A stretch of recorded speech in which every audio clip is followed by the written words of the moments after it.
تین اشخاص جو قیامت کے دن مشک کے ٹیلوں پر ہوں گے۔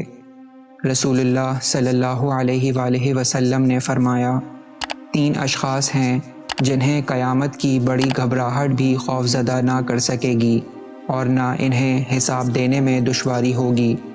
وہ مخلوق کے حساب و کتاب سے فارغ ہونے تک مشک کے ٹیلوں پر آرام کرتے رہیں گے۔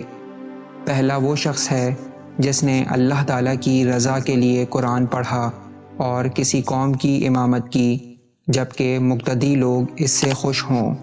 دوسرا وہ آدمی جو صرف رضائے الہی کی خاطر لوگوں کو 5 وقت کی نمازوں کی دعوت دیتا ہو۔ اور تیسرا وہ غلام ہے جو اپنے پروردگار کے معاملات بھی درست رکھے، یعنی عبادت کرتا رہے اور اپنے آقا کے کام بھی خوش اسلوبی سے انجام دے۔